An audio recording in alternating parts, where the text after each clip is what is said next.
Jeg har fået 4,1% af stemmerne i den seneste meningsmåling. Det betyder, at jeg risikerer at komme i Folketinget.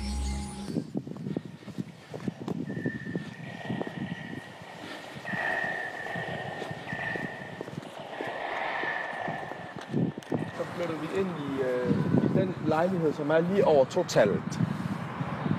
Mit værelse, det var det der helt til højre. Det tredje vindue. Og så engang min far havde givet mig stuerrest på et ubelejligt tidspunkt. Så hoppede jeg ud af vinduet der, ned i hækken, og så tog jeg ind i biffen og så en film med min ven.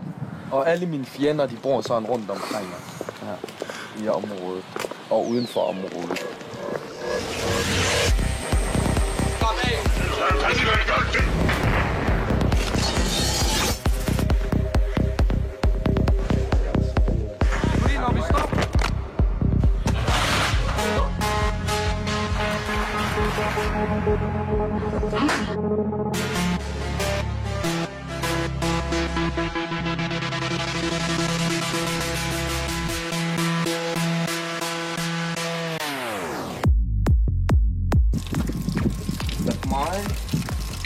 Værsgo. Skal du nu hvad? Jeg vil tage lige prøve til det.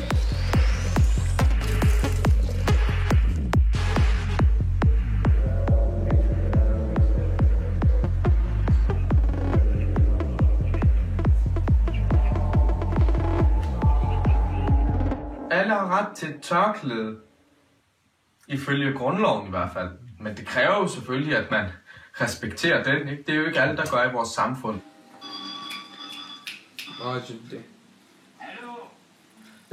انت من مواليد ال 32 مواليد 32 ثبت انه كنا عايشين ببلادنا مبسوطين مكيفين.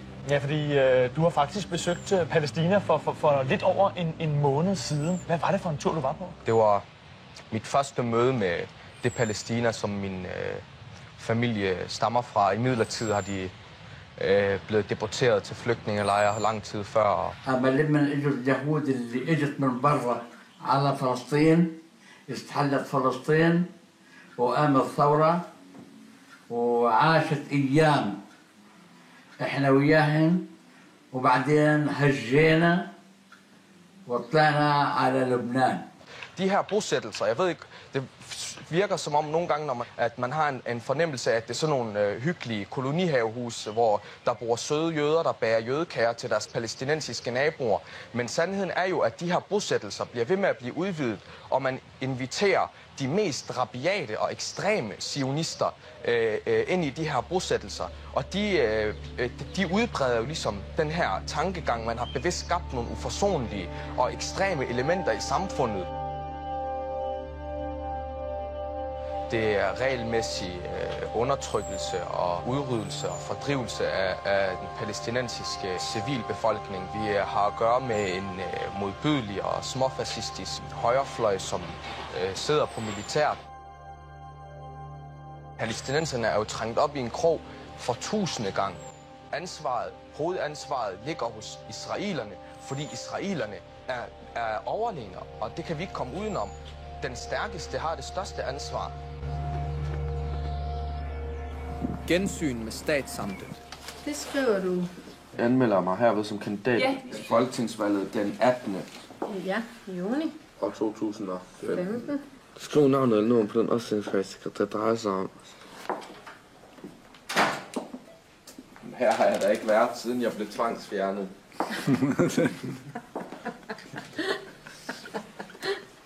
Det er også nyt, at vi er her. Ja.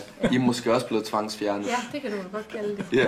Så er I fri for alle de svindlere, fædre, kværulanter og forrædere, der kommer ned og vil have forældremyndigheder. Nej, de kan sagtens finde her. Gør de det? Ja.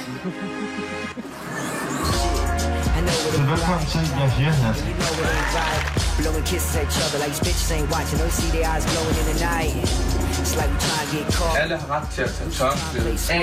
But I don't know what smart is anymore. I'm just trying to play my part without breaking no hearts. Now that's a real life situation that we sometimes somehow get placed in. Ramadan. Rovpels i fjeset i en dyr bils bakspejl. Velholdte tænder og sko baner vejen for fisser og fis. Dronningen knæppede sig til Norge og det halve af Sverige i 1400-tallet. السلام عليكم أعزائي المواطنون. أنا يحيى حسن عمري 20 عاما من أصول فلسطينية من مواليد الدنمارك. هذه رسالة موجزة أوجهها لأفراد الجالية العربية في الدنمارك. أنا عضو في الحزب الوطني الدنماركي. Goddag.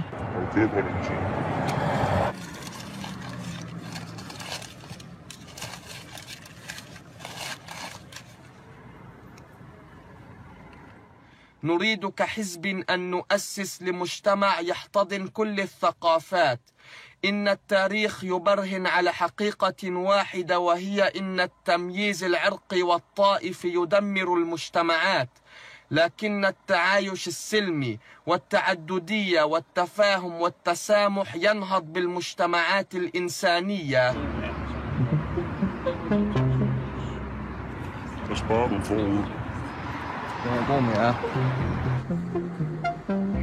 Hej, du taler med Yahya Hassan. Ved du hvad, jeg skulle ud til jer i dag. Men ved du hvad, jeg skulle samle nogle vælgererklæringer og sådan nogle ting. Jeg har fået lidt travlt her i løbet af den senere tid. Men det er bare for at høre, om det er fint med jer, om I lige kan trække den en halv time med jeres elever. Og så går vi bare i gang med det samme, lige så snart jeg kommer. Jeg har ikke brug for at vente eller noget, så kommer jeg bare direkte ind, så kører det. Hej. En nærmere præsentation af jer.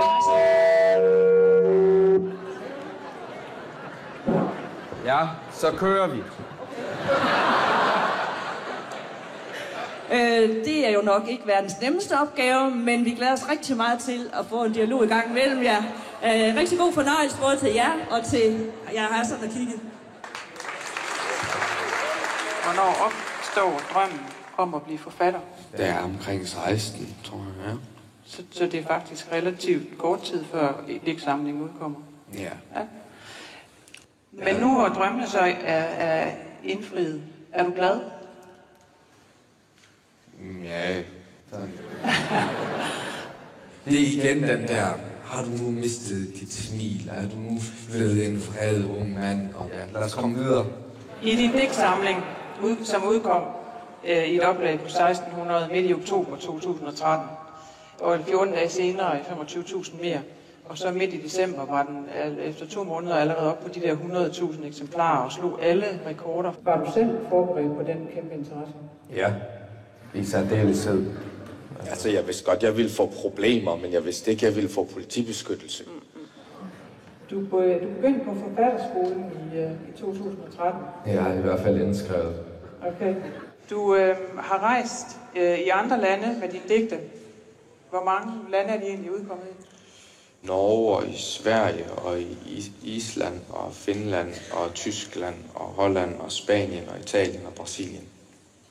Okay. Jamen, jeg er født umiddelbart inden årtusindskiftet, ikke? Er det 5 år siden, du var 15? Det er 5 år siden, jeg var 15 år gammel.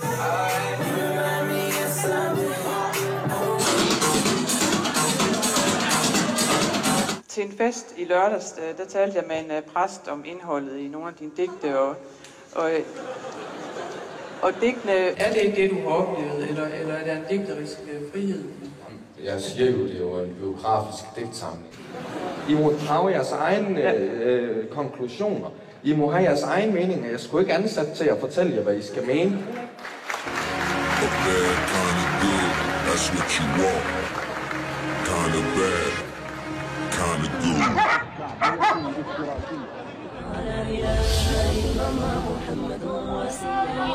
Den her person ved navn Yahya Hassan, den er murtad. Den er kafir. Allah subhanahu wa ta'alas fjend. Muslimernes fjend, som her for nyligt kom ud og åbnes. Banede Allah subhanahu wa ta'ala og Muhammad sallallahu alaihi wa sallam på åben skærm. Som lille var han altid en ballade med. Og han har mange gange stukket af fra institutionen, der hvor han var, og hvor hans kontaktperson skulle lede efter. Og wallahi, prøv at sige den her person, hvor han ender henne. Og hvis han dør på den her vej, han vil være i helvede for evigt, og Allah subhanahu wa ta'ala vil straffe ham med det værste straf. Reaktionerne på udgivelsen af min digtsamling tyder på, at de fleste danske muslimer ikke er bekendt med denne del af den islamiske historie. Dette kan man undre sig over, eftersom det første ord fra Koranen, der blev åbenbaret for profeten Muhammed, var læs. Og vi vil ikke finde os i, at der er en person, der kan komme op, og man har skæg, og man er langhåret, og man er araber, og man kan tale arabisk og kan læse Koran. Han bander Allah subhanahu wa ta'ala og Muhammad sallallahu alaihi wasallam. Subhanahu wa ta'ala forbander ham. Og wallahi, vi siger til ham fra i dag, herfra, at vi vil erklære fjendskab, og vi vil bekæmpe ham med Koran og Sunnah. It goes without saying, I am for freedom of speech. I know that I am ready to suffer the consequences for what I'm saying. Det miljø af danske muslimer, som jeg selv tilhører, er ekstremt bagud, hvad angår kendskab til egen historie og religion. Hvis muslimer møder islamiske fritænkere i skolesystemet, vil det sandsynligvis bekæmpe ekstremisme.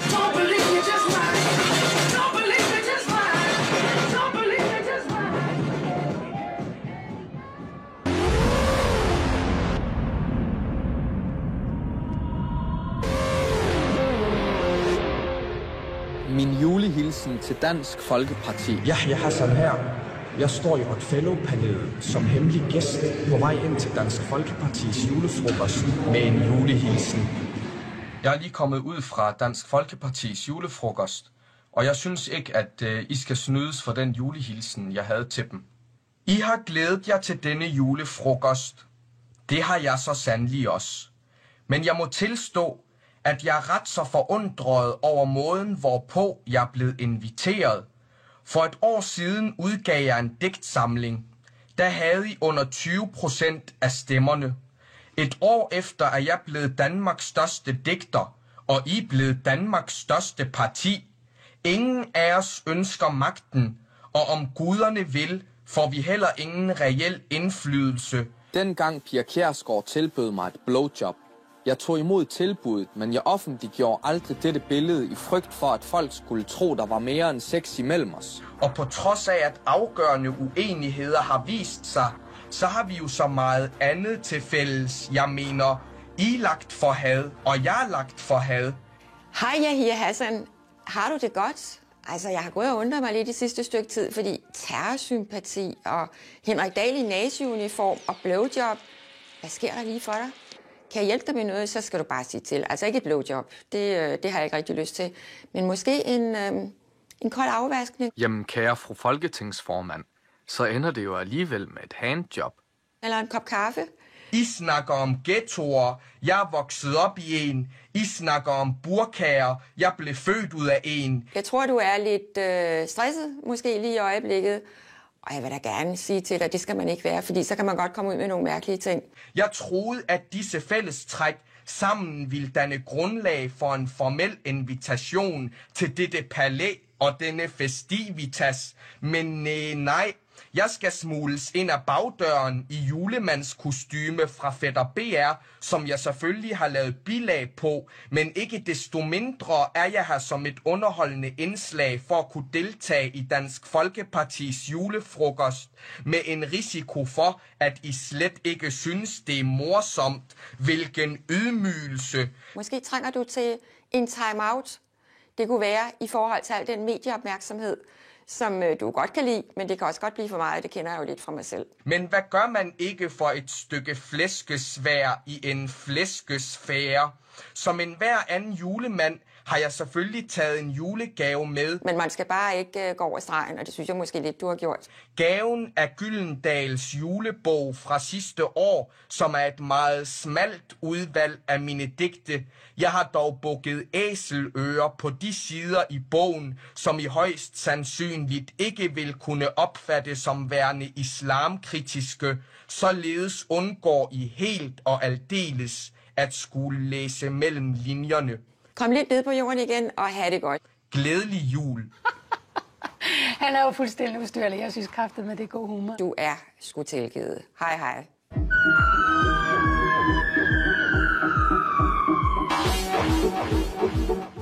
Hører du mig? Vi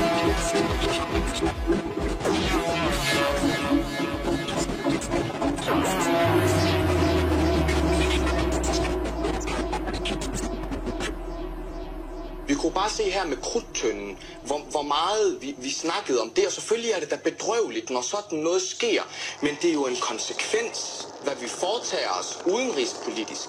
Det falder altså tilbage indenrigspolitisk. Det svarer lidt til at prøve at skide, mens man står på hænder. Man rammer altså sig selv i hovedet. Dræbt tusinder af civile, fordrevet millioner. God fanden, der flytter flygtning ind i din boligblok. God fanden, går der virkelig krudt i krudttønden? NATO er altså den største krigsmaskine i solsystemet.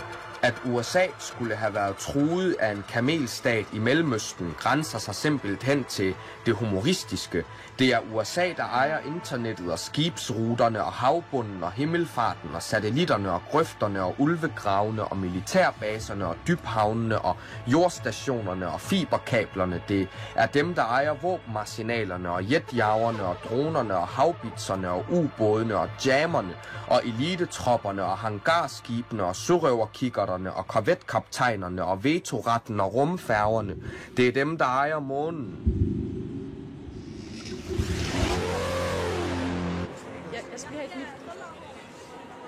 Så det er det grundlæggende signal. Det er simpelthen at vise, at muslimerne ikke synes, det er i år.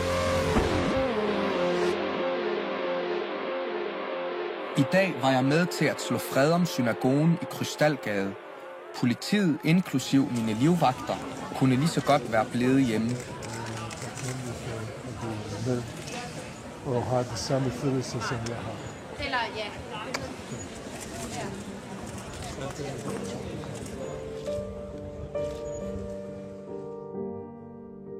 Vi er et broderfolk. Mine tanker går til familien Usan. Der er ikke nogen almindelige muslimer, der synes, det her er i orden. Så vi undskylder, hvad der er sket, og vi støtter op om det. Du skal ikke undskylde. Du skal ikke undskylde. Du skal være dig selv. Og du skal blive ved med at være, som du er. Det er det vigtigste. Fordi jeg har hørt dig, og jeg ved, at hvad du har, det er enestående som mennesker. Jeg takker for din holdning som menneske.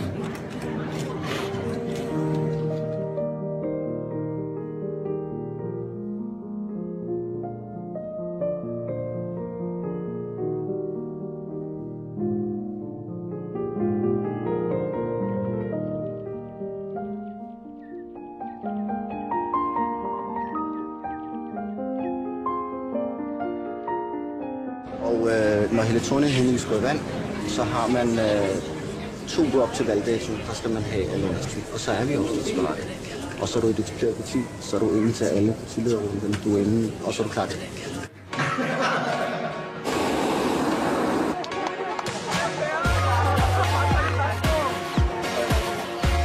Vi har at gøre med en civilisation, hvis tankegods ligger til grund for den europæiske renæssance.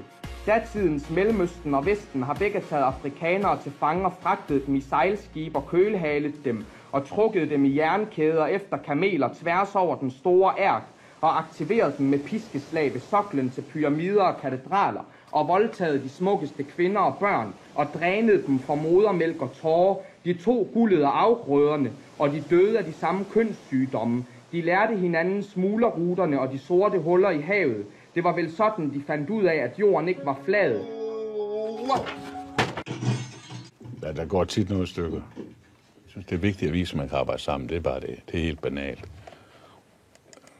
Så har vi jo det lille kid. Hej, jeg her også. Gud, fatter det var, mand. Så burde du kunne holde tungen lige i munden lidt endnu, ikke? Ja, så søger det. Der skal jo selvfølgelig benzin på enhver bil, for at den kan køre. Jeg er her. Har du det godt, min ven? Vi går lige over og kigger. Det er den lange, det er den, du lavede i København. Mange, vi skal have en ordentlig tur alle sammen. Der. Prøv at den her. Den kunne vi godt lave noget på, synes jeg. Hvis vi skal arbejde på noget, så skal vi arbejde på noget af det, vi gerne vil vise i morgen. Ja. Bare stil den derovre første omgang. Den der kunne jeg godt tænke mig at gøre lidt ved op i det her område. Bare lige lidt. Eventuelt markere de røde lidt mere, og putte dem mere ind hele vejen rundt. Når du først kommer til at sidde på en taburet derinde, så får du aldrig røven op af den igen.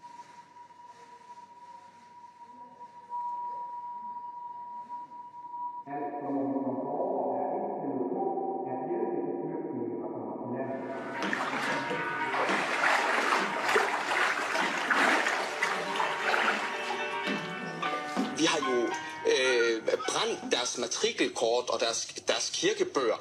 God fanden, de klamrer sig til Koranen, altså. Vi har slukket for strøm.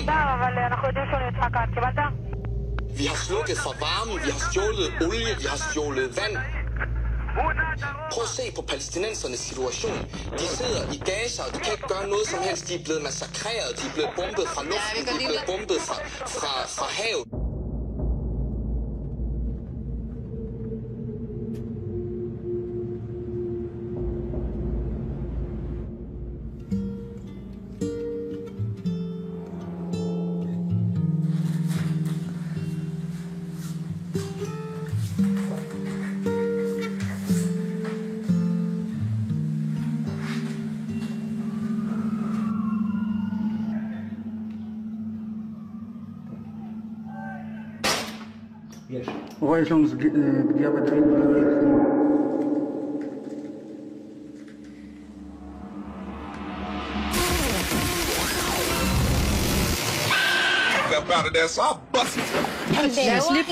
Vi mister 7-8 juletræer efter hver. Vi vil komme til at lave Danmark.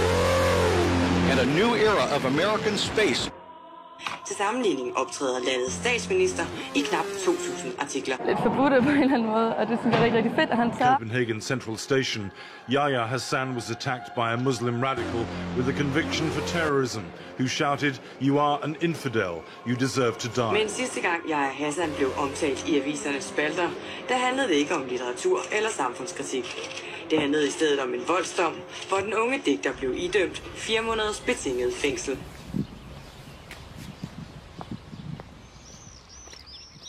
Der er jo altid noget, som folk kalder verdens ende. Det var der i hvert fald i min barndom, ikke? Man kunne gå til verdens ende. Det var sådan set et ganske bestemt sted ude bag ved en skov. Det var verdens ende. I skovbrynet forvildede menneskene sig blandt dyrene og rendte vildt af vekslen. Jeg ser, at jeg sidder og skriver. Ser det skrives, ser det skrevne, læser og ser det læste, ser igen stilheden foran, ser den stille ind på min skrift, forsvinde i det skrevne, læse sig selv, begynde at råbe til sig selv.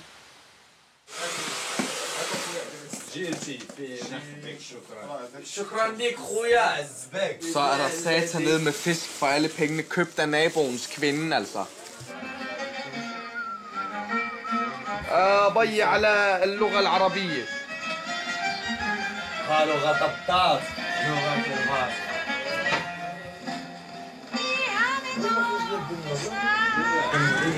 الله يسعدك يا شيخ.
Der er en hund deroppe nu. Er der en hund deroppe? Ja, ja.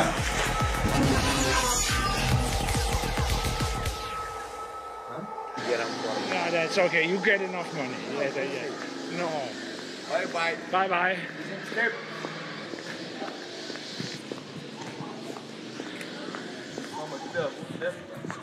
En hund er en hund. Men alligevel, jeg vil sgu helst undgå at sparke til væsener, altså. Det er jo gode skabninger, ikke? Jo.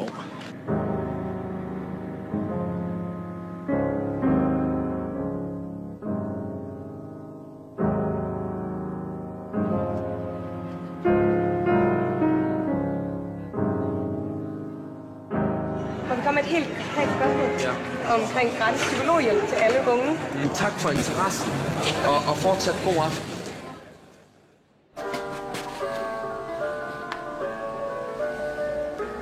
Det var lidt romantisk. Nu er den.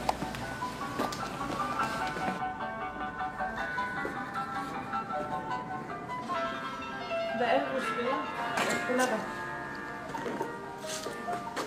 Beethoven. Der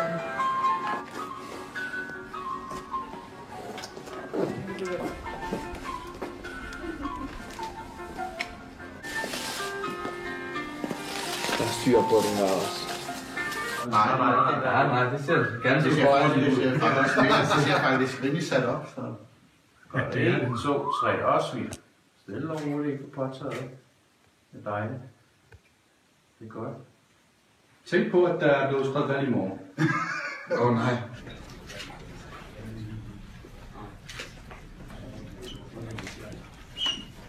Vi er i dag glade for at kunne præsentere vores nye kandidat, Yahya Hassan. Jeg mødte Yahya for nylig ved synagogen i forbindelse med den fredsring, der var efter angrebet i København. Og selvom vi har kendt hinanden gennem en længere tid, så begyndte vi der for første gang at tale sammen. Vi kunne hurtigt se og mærke og føle, at vi deler mange værdier. Vi er godt klar over, at Yahya ikke er den typiske politiker, men til gengæld har han boet i de områder, som han taler om, og det er vigtigt. Og Nationalpartiet tager også vores udgangspunkt i virkeligheden. Tak til alle de folk, som har sendt os en vælgererklæring. Det haster med at få de sidste vælgererklæringer i hus. Med disse ord, så er jeg rigtig glad for at kunne sige velkommen til Yahya endnu en gang, og jeg vil give Yahya Hassan ordet. Velkommen til. Det var en ordentlig omgang. Nu har du brugt en time på at vise os, at du er digter. Hvornår skal du høre om, hvad du, der gerne vil i Folketinget, mener om skattepolitik, miljøpolitik? Hvad for en politiker vil du blive? Stem på Nationalpartiet for 7 satan.